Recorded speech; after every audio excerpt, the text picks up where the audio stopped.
नमस्कार, candid conversations के नए एपिसोड में आपका स्वागत है। आज मंगलवार है और दो घटनाएं मुझे बतानी है। एक तो बिहार का जो दूसरे चरण का चुनाव है वो आज समाप्त हो गया है, उसके पोलिंग हो चुकी है। और जब हम लोग हालांकि जब ये बात कर रहे हैं तो पोलिंग लास्ट एक आध घंटे बचे हुए हैं। जो दूसरी घटना कल हुई दिल्ली में, वो लाल किले पे जो बॉम्ब ब्लास्ट हुआ, वो दुखद घटना है। उसमें 9, 12, 13 कुछ कुछ अलग संख्याएं आ रही हैं, लेकिन काफी जाने गई हैं, बहुत से लोग भर्ती हैं वहां पे। उसके कारणों और उसके जो पॉलिटिकल फॉलोआउट्स है उस पर हम लोग बाद में बात करेंगे। लेकिन सर, आज जरा जो मुझे बिहार चुनाव पर समझना है, आपने सर पिछले वाला जो हमारा एपिसोड था, जो आनंद वर्धन जी ने आपसे बात की थी, उसमें मुझे आप हाई पोल परसेंटेज को लेकर के बिहार में बहुत आशान्वित नहीं थे। आपका थोड़ा ये था कि पोल परसेंट बिहार मतलब भाजपा या एनडीए अपने हिसाब से फिक्स करके उसको उनके वोटर ज्यादा होंगे, या मोटा मोटी आप उससे बहुत उत्साहित नहीं दिख रहे थे। लेकिन सर, आज जो पोलिंग की रफ्तार है, आज की उम्मीद है कि 70% पोलिंग क्रॉस करेगी। 3 बजे तक 60% से ऊपर पोलिंग हो चुकी है।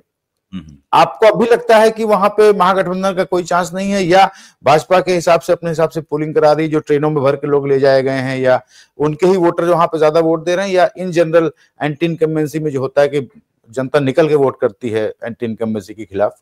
क्या देख रहे हैं सर आप इसको? देखिए, 6 तारीख को जो वोट पड़े थे, तो उसके तो तुरंत बाद ही इस प्रकार की खबरें आनी शुरू हो गई थी कि किस तरह भारतीय जनता पार्टी अब एक कुछ विशेष किस्म के कुछ ऐसे प्रयास करके जो कि कानून सम्मत नहीं है, जो कि राजनीतिक नैतिकता से भी इनका मेल नहीं खाता, और चुनाव आयोग की साठगांठ से कुछ इस तरह के प्रयास कर रही है, इससे वहां पे वोट पड़े। इस तरह की खबरें भी लगातार आ रही थी कि लोग अपनी वैध पर्ची ले जा रहे हैं, वहां पे वोट नहीं डालने दिया जा रहा। अब उनको, जिनके पास डिजिटल पर्ची है, जो बीएलओ ने भेजी है, वो तो वोट डाल नहीं पा रहे हैं, वोट परसेंटेज फिर भी बढ़ रहा है। फिर सौरभ भारद्वाज ने एक पोस्ट किया जिसमें करनाल से एक ट्रेन चलते हुए दिखाई दी, और उसमें साफ तौर पर दिखाया जा रहा था कि जिला भाजपा अध्यक्ष उस ट्रेन का पूरा अरेंजमेंट कर रहे हैं, भेज रहे हैं। ये भी गैर कानूनी है। बाद में कपिल सिब्बल ने एक प्रेस कॉन्फ्रेंस की। कपिल सिब्बल ने एक नहीं बल्कि 4 ट्रेनों का खुलासा किया, और सरकार से उन्होंने सवाल पूछा। 2 ट्रेनें गुरुग्राम स्टेशन से गई, 2 ट्रेनें करनाल स्टेशन से गई, हर ट्रेन में 1500 गए, तो 6000 वोट वहां से वहां भेजे गए। तो ये पूरा मामला था जो कि साफ दिखाई पड़ रहा था। तो इसकी वजह से लगा कि जो बढ़ा हुआ वोट प्रतिशत है, वो सारा का सारा वोट प्रतिशत ऐसा नहीं है जिसको लेके हम लोगों को खुश होना चाहिए। कुछ उसमें वोट जरूर ऐसा है जो कि थोड़ा संदिग्ध प्रकृति का वोट है, और इस तरह के वोट को कैसे रोका जाए, क्या रोका जाए, किसी को नहीं पता है। अब आप ये जो आज की खबर आई है, जिसमें जितनी तेजी के साथ मतदान हुआ है, उससे यही लगता है, आपने बताया कि 70% भी बढ़ जाएगा। अब अगर कोई ऐसी खबर नहीं आती जो विचलित करने वाली हो, जो इस मतदान प्रतिशत के एक हिस्से को संदिग्ध बनाती हो, तो मैं इस खबर का स्वागत करूंगा, क्योंकि जितने ज्यादा वोट पड़े अच्छा है, लोगों की भागीदारी बढ़ती है। लेकिन ये वोट प्रतिशत क्यों इतना बढ़ा हुआ दिख रहा है, इसके भी कुछ ऐसे कारण हैं जिन पे आमतौर पर चर्चा नहीं होती है। जैसे कि एक एक एक, एक सामान्य कॉमन सेंस से मैं ही कह रहा हूं, एसआईआर जब हुआ तो एसआईआर ने जो वोट जितने थे पिछली बार, उससे काटे भी और वोट जोड़े भी, लेकिन कुल मिला के वोटों की संख्या कम हो गई। तो जब आपकी वोटों की संख्या कम हो जाती है, तो एक तो उसका भी असर प्रतिशत के ऊपर पड़ना लाजमी है। उससे थोड़ा प्रतिशत थोड़ा बढ़ा हुआ लगेगा। एक तो ये बहुत महत्वपूर्ण पहलू है। दूसरा पहलू ये है कि एसआईआर के खिलाफ जब राहुल गांधी ने आंदोलन शुरू किया, वहां पे वोट अधिकार यात्रा निकाली, तो उससे बहुत बड़े पैमाने पर, मैं ये नहीं कह रहा हूं कि वो चुनाव का मुद्दा बन गया, चुनाव का मुद्दा तो वो नहीं बना, वोट उसके ऊपर बिहार के मतदाताओं ने वोट चोरी के सवाल के ऊपर, वोट चोर गद्दी छोड़ सवाल के ऊपर वोट नहीं दिया है, इसमें कोई शक की बात नहीं, ये तो अब साबित हो चुका है। लेकिन उसका असर दूसरे तरीके से पड़ा है। उसका असर इस तरीके से पड़ा है कि बिहार के बहुत से लोग जो कि वोट देने के प्रति लापरवाह रहते थे, या उनको लगता था कि ये तो ठीक है, दे देंगे वोट, नहीं भी देंगे तो क्या फर्क पड़ता है, इस प्रकार की जो भावना रहती थी। एक तो वोट चोरी के मुद्दे के खिलाफ जो आंदोलन चला, उस आंदोलन ने सब लोगों को उनके वोट का महत्व का भान दोबारा दिलाया, दोबारा एहसास दिलाया कि वोट कितना जरूरी है, ये कट भी सकता है, और कट जाएगा तब आपके हाथ में नहीं रहेगा। एकमात्र अधिकार जो आपके पास है वो आपके लोकतांत्रिक अधिकार है, जो सबको बराबर बराबर मिला हुआ है, वो आपके हाथ से निकल जाएगा। इससे मुझे लगता है कि बिहार का जो मतदाता मंडल है, वो किसी भी पार्टी का हो, मैं ये नहीं कह रहा हूं कि सब वो महागठबंधन के वोट होंगे, या कांग्रेस के वोट होंगे, या आरजेडी के वोट होंगे, वो भाजपा के भी वोट होंगे, वो नीतीश कुमार के भी वोट होंगे, और दूसरी पार्टियों के भी वोट होंगे।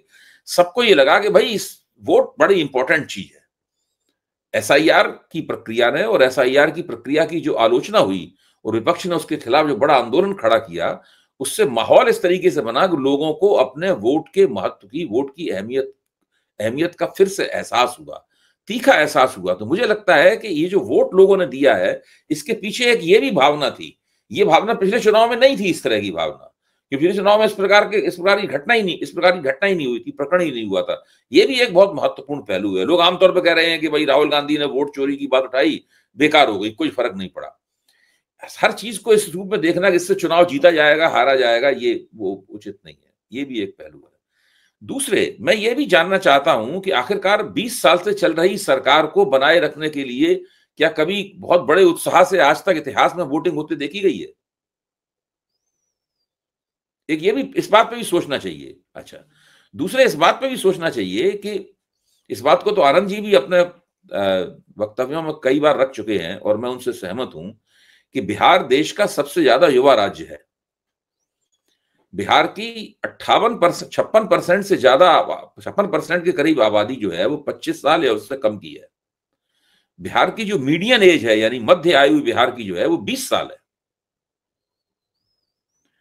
तो अगर आप 18 से 35 साल की उम्र के वोटरों को देखें तो मुझे लगता है करीबन वो 65% होंगे, बाकी में सब 35% वोट आते हैं।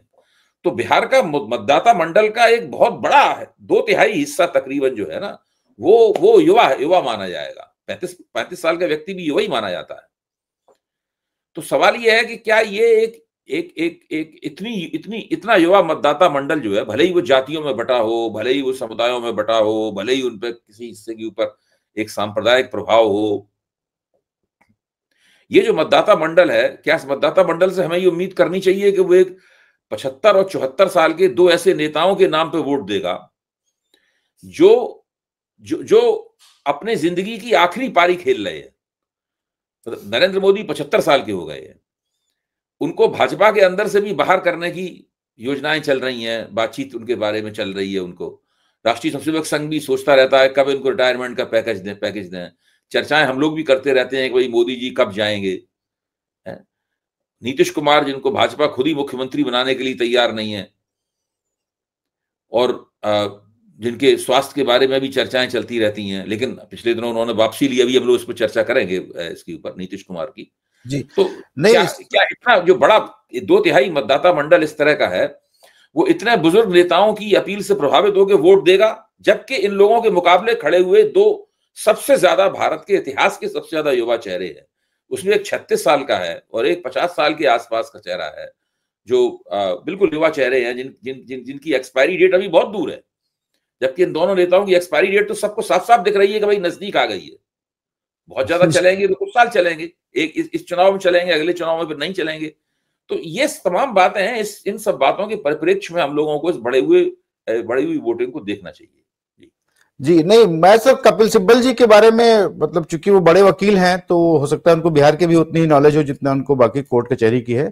लेकिन जो मेरी समझ है कि हरियाणा में चूंकि बहुत सारे लेबरर्स जाते हैं यहाँ से, बिहार से, और छोटी बड़ी फैक्ट्रीज में काम करते हैं, तो हो सकता है कि बीजेपी के किसी कार्यकर्ता ने उनको फेलिसिटेट किया हो। चूंकि दिवाली और छठ पे बहुत सी ट्रेनें चली थी, तो ट्रेनों में बैठ के आए। और ये भी क्या जरूरी है कि वो सारे लोग आकर के बीजेपी और एनडीए को ही वोट दिए होंगे? क्योंकि वहां काम करने वाले कोई अपर कास्ट भूमिहार नहीं है, वो सारे वही वोटर हैं जिनको टारगेट कांग्रेस और आरजेडी कर रही है। खैर, दूसरा सर मुझे ये कहना है कि जो, सहमत हूं, मेरा बेसिक बुनियादी तर्क ये है कि भारतीय जनता पार्टी को कोई अधिकार नहीं होता कि वो वोटरों को एक ट्रेन में भर के बिहार भेजे। ये भारतीय जनता पार्टी का काम नहीं है। सवाल ही पूछा जाना चाहिए कि अगर विशेष ट्रेन चली है, 2 करनाल से चली हैं और 2 गुरुग्राम से चली हैं, तो वो दोनों ट्रेनें चली हैं, उन ट्रेनों के चलने का खर्चा किसने उठाया है? उन वोटरों का टिकट तो भाजपा ने खरीदा। वो तो वहां साफ साफ भाजपा वाले खुद ही कह रहे थे, और वो लोग भी कह रहे थे कि हमारा टिकट उन्होंने खरीदा। और टिकट इसलिए खरीदा ताकि वो बीजेपी को वहां जाके बेगूसराय में और दूसरी जगहों पे वोट दें जाकर, इसलिए टिकट खरीदा गया। तो ये पूरी प्रक्रिया जो है, ये गैर कानूनी प्रक्रिया है। आप लोगों को आप उसके घर से मतदान केंद्र तक नहीं ला सकते।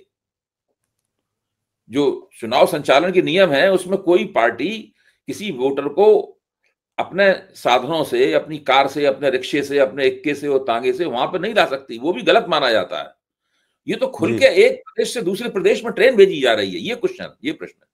जी, वो एक समस्या। दूसरा सर, ये जो बार बार ये कहा जा रहा है कि चूंकि एसआईआर में बहुत सारे नाम कट गए हैं, इसलिए ये वोटिंग पोल परसेंटेज बढ़ा हुआ दिख रहा है। तो मैं सर उस दिन वैसे ही एक छोटा कैलकुलेशन कर रहा था फर्स्ट फेज की पोलिंग के बाद, कि अगर जितने नंबर ऑफ वोट्स आज पड़े और जितने नंबर ऑफ वोटर्स एसआईआर के पहले थे, अगर उतने वोट पड़ते और उतने ही वोट रहते तो करीब वो तब भी करीब 61% आता। 4% का आप उसकी तरह से मान सकते हैं कि बढ़ा हुआ। उसी तरीके से अगर 70% पोल आता है तो मान के चलिए कि पिछले जनसंख्या या पिछले वोटर संख्या के हिसाब से तब भी 65-66% पोल होगा, जो कि पिछले चुनाव में 58-59% था। तो पोल परसेंटेज तो बढ़ा है। दूसरा, ये सारे जो वोटर आ रहे हैं बिहार से, और खास करके जो युवा आ रहे हैं, जो प्रवासी वहां पे माइग्रेंट्स हैं, जो चले गए हैं किसी रोजी रोजगार की तलाश में, वो कोई बीजेपी को वोट देने तो नहीं आ रहे होंगे। वो जाहिर सी बात है कि सरकार बदलने के लिए आ रहे होंगे। तो ये कहना कि सारे वोटर हमारे ला रहे हैं। दूसरा सर, जो वोट चोरी की बात है, वोट चोरी की मिलावट मुझे लगता है अगर होती भी है तो 5-7% की हो सकती है। तो अगर 5-7% पोल बढ़ के हो जा रहा है तो चुनाव में मुझे लगता है बहुत दिक्कत नहीं होगी। दूसरा जो मेरा सवाल है कि अगर मान ले थोड़ी देर के लिए बीजेपी या वोट चोरी नहीं हो रही है थोड़ी देर के लिए, तो क्या कोई एक कारण आपको पूरे चुनाव में दिखा कि बीजेपी को वोट सरकार दोबारा रिपीट करेगी एनडीए के, नीतीश कुमार फिर होंगे? क्योंकि मुझे सारा चुनाव जो है वो झुका हुआ दिख रहा था महागठबंधन के पास। आप सर कोई कारण देख पाते हैं कि इसकी वजह से भाजपा जीत सकती है वहां पर, वोट चोरी ना हो रही हो तो? देखिए, जो एसआईआर हुई है, एसआईआर में जो वोट कटे हैं, ये बात अभी तक डिकोड नहीं की जा सकी है कि वो किसके वोट कटे हैं। डिकोड की जा सकती है, उसमें समय चाहिए होगा। मान लीजिए 22 लाख कितने 70 लाख वोट कटे हैं, किसी को 70 लाख वोटों की एक लिस्ट दे दी जाएगी, वोट कटे हैं, आप पता लगाना हो लगा लीजिए। तो वो तो बहुत बड़ी संख्या है, उसको समय लगेगा उसको करने में कि, और ये भी पता लगाने में समय लगेगा कि किस निर्वाचन क्षेत्र के किस बिरादरी के कितने वोट कटे हैं और उसका राजनीति पे, उस निर्वाचन क्षेत्र के चुनाव परिणाम पे क्या असर पड़ेगा, ये पता लगाने में समय लगेगा। मोटे तौर पे जो एक भावना बन रही है, मैं एक भावना की बात कर रहा हूं, मतलब ये कोई अध्ययन करके निर्णय नहीं निकाला गया है। मोटे तौर पे भावना ये बन रही है कि हर निर्वाचन क्षेत्र में 5 से 7 हजार वोट ऐसे कटे हैं जो भारतीय जनता पार्टी का पन्ना प्रमुख होता है और बीएलओ के बीच में आपसी समझदारी के हिसाब से काटे गए हैं। पन्ना प्रमुख को एक मोटी मोटी जानकारी ये रहती है कि भाई हमको कौन लोग वोट नहीं देने वाले हैं। हो सकता है कभी कभार उसका अंदाजा गलत भी हो जाए, और ये भी हो सकता है वो बीएलओ मजबूर नहीं है पन्ना प्रमुख की बात मानने से, लेकिन चूंकि पन्ना प्रमुख हमेशा सत्तारूढ़ दल का होता है मौजूदा स्थिति में, व्यवहारिक स्थिति में, उसमें ज्यादातर बीएलओ पन्ना प्रमुख की बात मानने से इनकार भी नहीं करेंगे। तो वो 5 से 7 हजार वोट हर निर्वाचन क्षेत्र में ऐसे कटे हैं जो कि मैं समझता हूं कि वो अगर उन्हें वोट डालने दिया जाता तो उसका ज्यादातर हिस्सा विपक्ष को वोट देता। तो एक तो ये फायदा सीधे सीधे एनडीए को पहुंच रहा है, पहली बात। दूसरी बात, ये हम लोगों का अनुमान है, विश्लेषण है, लेकिन इसकी गारंटी नहीं है जो कि अगर 2020 का सामुदायिक समर्थन का पैटर्न 2025 में भी दोहराया जाता है, तो 2020 में जिस तरह जातियों ने, समुदायों ने अपनी राजनीतिक निष्ठाएं दिखाई थी मतदान के जरिए, वही राजनीतिक निष्ठाएं फिर दिखाते हैं यहां पर, तब फिर परिणाम भी वैसा ही होगा जैसा पिछली बार हुआ था। ये परिणाम तब तक नहीं बदलेगा जब तक कि उन राजनीतिक निष्ठाओं में कुछ परिवर्तन नहीं होता। अगर वही सारी कैटेगरीज एनडीए को वोट दे रही हैं और वही सारी कैटेगरीज इनको वोट दे रही हैं, तो वो परिणाम बदलने की संभावना नहीं है। अब परिणाम बदलने की संभावना किन किन वजहों से है, इस पर भी गौर करना जरूरी है। पहली बात तो यह है कि सीमांचल के मुसलमान वोटर, मुझे नहीं लगता है कि इस बार वो ओवैसी को की तरफ जाकर तेजस्वी यादव का इतना खराब परिणाम निकालेंगे। पिछली बार सीमांचल की 24 सीटों में महागठबंधन ने बहुत खराब प्रदर्शन किया था। इस बार जी, अगर सीमांचल में अच्छा कर लेते तो सरकार तेजस्वी बना लेते। हाँ, हो गया, बहुत खराब प्रदर्शन किया था। इस बार ये उम्मीद है कि वहां इतना खराब प्रदर्शन नहीं होगा, कुछ वहां पर रिकवरी होगी। सीमांचल में महागठबंधन पहले के मुकाबले बेहतर प्रदर्शन करेगा, पहली बात। दूसरी बात, पिछली बार के चुनाव में इनके पास मुकेश सहनी नहीं थे, एक आईपी गुप्ता है, उनके उनके उनके पास जो अति पिछड़े या वैसे जो वोट हैं, उनके पास पिछड़े वोट हैं, उनके पास पिछड़ा तो मैं नहीं कहूंगा, जो पिछड़े वोट हैं वो भी महागठबंधन के साथ ही मिलकर चुनाव लड़ रहे हैं। ऐसा सुनने में आता है कि शायद 3 सीटें उनको दी गई हैं उनको। तो एक वो भी एक पहलू है। दूसरे, राहुल गांधी और तेजस्वी यादव ने मिलकर एक सामाजिक रणनीति बनाई है, उस रणनीति का कुछ ना कुछ असर पड़ सकता है। क्या असर पड़ेगा इसकी आज कोई भविष्यवाणी नहीं की जा सकती, लेकिन पिछली बार तो रणनीति थी ही नहीं, पिछली बार तो कोशिश ही नहीं की गई थी, इस बार कोशिश भी की गई है।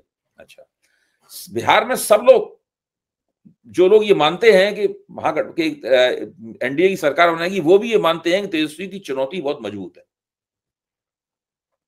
और तेजस्वी की पार्टी, कांग्रेस के बारे में लोग ऐसा नहीं कह रहे हैं, तेजस्वी की पार्टी बहुत जम के चुनाव लड़ रही है और उसका नतीजा, उसका चुनाव परिणाम अच्छा होगा।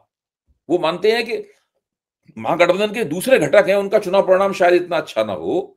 तेजस्वी की पार्टी न केवल पिछला प्रदर्शन दोहरा सकती है, बल्कि पिछले प्रदर्शन में सुधार कर सकती है।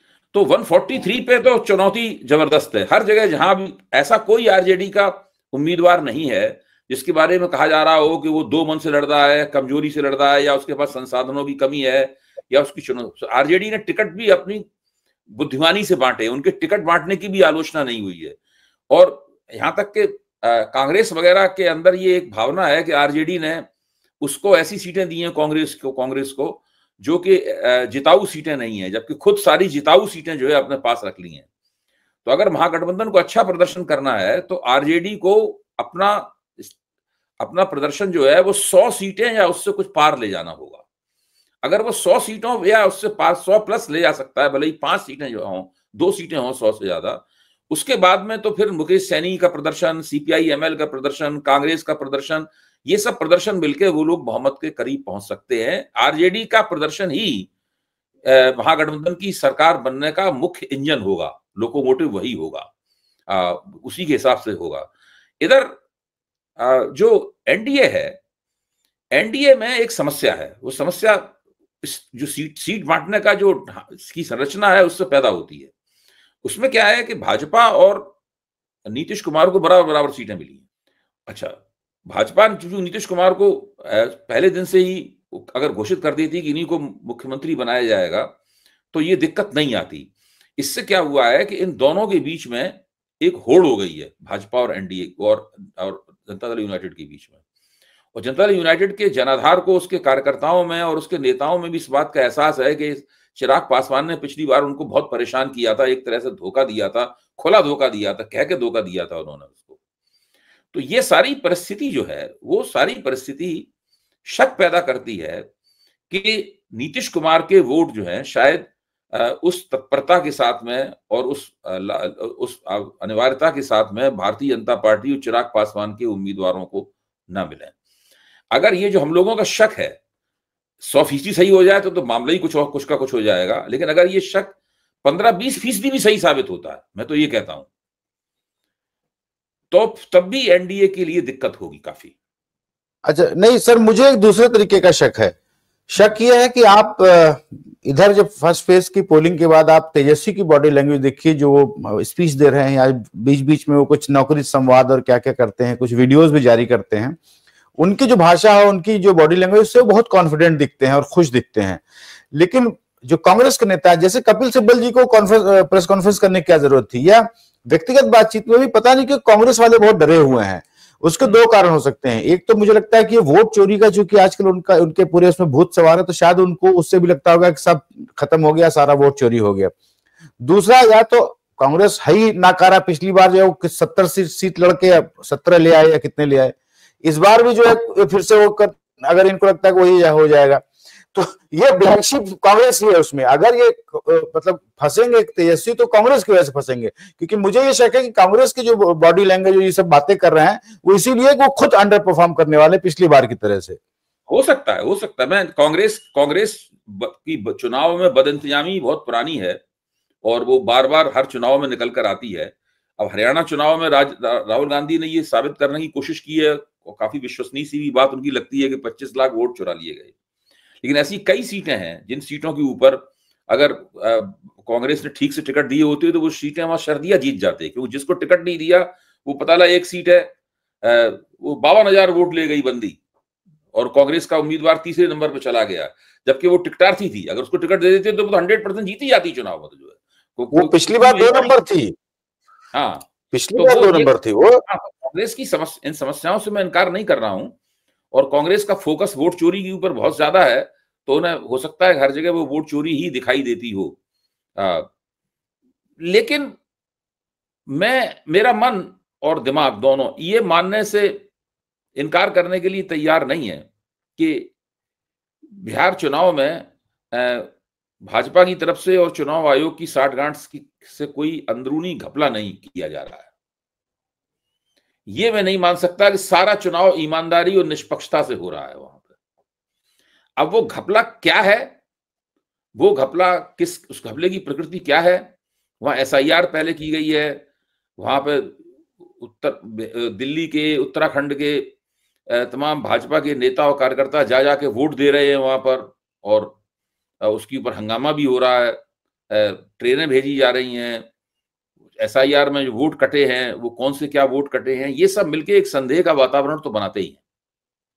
जी नहीं, मैं भी उनको बरी नहीं कर रहा हूं। मैं ये जो बातें राहुल गांधी कर रहे हैं उस पर जरूर मैं मानता हूं कि वो कुछ पानी मिलाते हैं, लेकिन 5-7% ज्यादा मुझे लगता है पानी नहीं मिला पाते होंगे सारा कुछ करने के बावजूद भी। दूसरी बात यह है कि ये भी एक प्रश्न है कि क्या जो विपक्ष के पोलिंग एजेंट्स हैं वो पर्याप्त सतर्कता दिखा रहे हैं क्या? देखिए, ये सवाल कर्नाटक चुनाव से लगातार उठ रहा है। पिछली बार सीपीआई एमएल के जो प्रादेशिक सचिव हैं, नाम मैं उनका भूल रहा हूं, उन्होंने चुनाव आयोग को एक विस्तृत शिकायत दी थी लोकसभा चुनाव के दौरान, जिसमें उन्होंने कहा था कि जो हमारे पोलिंग एजेंट्स ने, हमारे कार्यकर्ताओं ने जब फॉर्म 17C मांगा तो न केवल उन्हें पीठासीन अधिकारी ने फॉर्म 17C देने से इनकार किया, वरन उनके साथ बदतमीजी भी की गई। तो उन्होंने बहुत जिद की तो उनको बहुत बदतमीजी उनके साथ की गई, बदसलूकी की गई। जबकि फॉर्म 17C अगर एक बार पोलिंग एजेंट हासिल कर ले पीठासीन अधिकारी की दस्तखत करवा के, तो उस मतदान केंद्र पर पड़े हुए वोटों के अंदर उससे छेड़छाड़ करना बहुत नामुमकिन ही हो जाता है पूरा। अगर आप फॉर्म 17C नहीं लेते हैं, या उनको फॉर्म 17C देने की जो उनकी न देने की जो मंशा होती है, उस मंशा के खिलाफ संघर्ष नहीं करते हैं, तो चुनाव आयोग भाजपा के साथ इस तरह साठगांठ करके चलता है। फिर वोट इंजेक्ट करना, वोटों को फुलाना, एक बार 1% बताना, पर उसके बाद उसमें 5%, 7% वोट और जोड़ देना, ये तमाम बातें आती हैं और इससे और माहौल में और संदेह पैदा होता है। जी, अब चलिए, वोट पड़ चुके हैं, अब 3 दिन का इंतजार है, और मेरा एक ही उम्मीद है कि घपला ना हो। Will of the people result में, उस मैंडेट में दिखना चाहिए, क्योंकि अगर जनता कुछ और चाह रही है और विल ऑफ द पीपल कुछ और है और रिजल्ट कुछ और आ रहा है, तो वो एक दुर्भाग्यपूर्ण स्थिति होगी।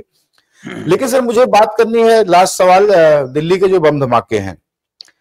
बम धमाके तो कहीं भी अनफॉर्चुनेट बात है, लेकिन सर जो मुझे और एक अनफॉर्चुनेट बात लगी कि एक देश में ऐसा माहौल बन गया है कि जब भी कोई ऐसी घटना होती है तो देश का एक वर्ग अपने ही देश के प्रधानमंत्री और गृह मंत्री पे ये सोचने लग जाता, कहीं इन लोगों ने तो नहीं कराया है, कहीं इन्होंने पोलिंग के लिए तो नहीं कर दिया है, कि हिंदू मुस्लिम पोलराइज करने के लिए तो नहीं कर दिया है। क्योंकि पहले भी बम धमाके होते रहे हैं, कोई भी कभी मनमोहन सिंह या शिवराज पाटिल पे शक नहीं करता था कि इन्होंने तो नहीं कहीं करा दिया है। एक ही दुर्भाग्यपूर्ण स्थिति, हमारे देश के जो प्रधानमंत्री और गृह मंत्री, शायद वो ऐसे इन सब कामों में सक्षम होंगे, या ऐसी उनकी पृष्ठभूमि रही है, जेल जाना, तड़ीपार होना, कि उनके ऊपर लोग शक करते हैं। लेकिन सर जो ये हो रहा है, ये मोदी जी ने तो बड़बोलेपन में कहा था कि अब अगला जो आतंकवादी हमला वो एक्ट ऑफ वॉर माना जाएगा और हम फिर जो है ऑपरेशन सिंदूर शुरू कर देंगे। आपको लगता है कि मोदी जी करने की स्थिति में है, या उनको दोबारा ऑपरेशन सिंदूर करना शुरू कर देना चाहिए, क्योंकि ये तो जैश ए मोहम्मद हमला कर दिया है फिर से भारत के ऊपर? देखिए, अगर इसको मोदी जी ने पिछली जो घोषणा की थी, उसी वक्त उनकी घोषणा की आलोचना हुई थी कि इस घोषणा को करके मोदी जी अपने ही बनाए हुए जाल में फंस जाएंगे। अच्छा, अब ये हो गई घटना।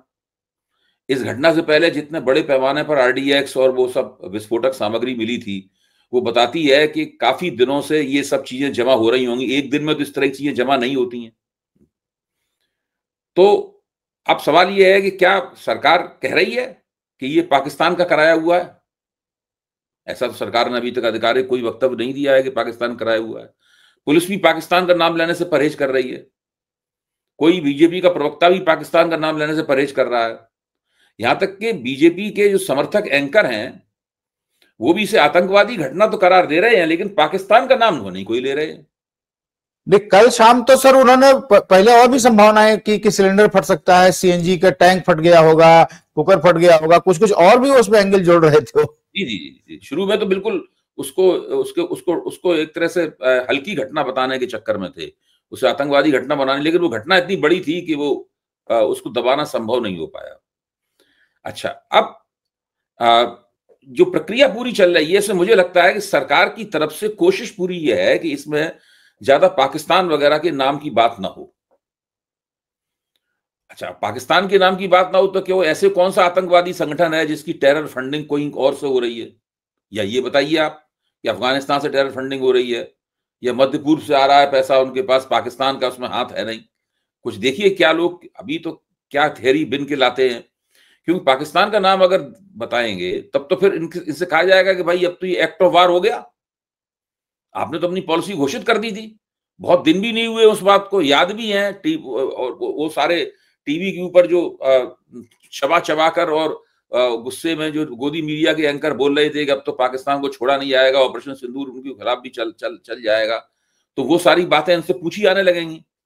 तो अभी तो सरकार मुंह छिपाते हुए घूम रही है। उसकी जांच काफी हद तक हो चुकी है, लेकिन अभी तक जांच के परिणाम नहीं बताए जा रहे हैं और पूरी तरह सरकार की तरफ से साफ तौर पर निकल के कुछ भी बात नहीं आ रही है। मोदी सरकार अपने ही बनाए हुए उस जाल में फंस गई है जो युद्धोन्माद में पिछली बार उन्होंने खुद बिछाया था, ये मानकर कि इससे वो पाकिस्तान के खिलाफ कोई बड़ी बात कह रहे हैं जिसका पूरी तरह वो श्रेय ले लेंगे। अब इनकी समझ में नहीं आ रहा है कि कैसे इस पतली गली से निकले। नहीं, मोदी जी सर आज भूटान चले गए। तो पिछली बार सर आपको जब याद हो कि जब पहलगाम में हमला हुआ था तो मोदी जी अरब के किसी देश में थे और उसी शाम वो वापस आए, तो हमारी मीडिया ने कहा देखा मोदी जी कितने कर्तव्यनिष्ठ हैं कि सारा काम धाम छोड़ के देश के लिए वापस आ गए। आज जब वो चले गए सुबह सुबह वहां पे बर्थडे मनाने, तो कहा जा रहा है देखिए कितने कर्तव्यनिष्ठ है कि देश का काम नहीं रुकना चाहिए, वो यहां से वापस चले गए हैं।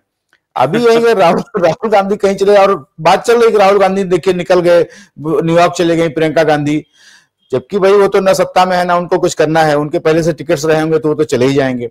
आप तो अपना मौका दौरा टाल सकते थे और कहीं दूर नहीं, भूटान ही आप 10 दिन बाद चले गए होते। आप तो प्रधानमंत्री, देश आपको संभालना है, आपको सारी मीटिंग्स लेनी है, आप यहाँ से निकल लिए हैं। राहुल गांधी को लोग गाली बक रहे हैं कि राहुल गांधी जहां न्यूयॉर्क चले गए हैं। ये सर जो हेडलाइन मोदी मीडिया के जरिए, मोदी मीडिया की जिम्मेदारी क्या है? हेडलाइन प्रबंधन करना, हेडलाइन मैनेजमेंट करना। तो वो मोदी जी की जरूरतों और प्राथमिकताओं के हिसाब से वो हेडलाइन मैनेजमेंट करते हैं। पिछली बार उनकी प्राथमिकता ये थी, इस बार इनकी प्राथमिकता दूसरे तरह की है, तो वो कर रहे हैं। मुझे लगता है कि शुरू में जब हेडलाइन प्रबंधन का ये खेल शुरू हुआ था तो जनता पे उसका कुछ प्रभाव पड़ता था। अब केवल इसका प्रभाव भारतीय जनता पार्टी का अपना जो समर्थन आधार है, जो भाजपा के प्रशंसक हैं, केवल ये दरअसल उन तक ही बात पहुंचती है और धीरे धीरे करके वो लोग अलग होते जा रहे हैं। वो लोग साफ दिखते जा रहे हैं कि ये लोग हैं इतने, ये भाजपा का समर्थन आधार है, भाजपा कुछ भी करे ये इसके साथ रहते हैं।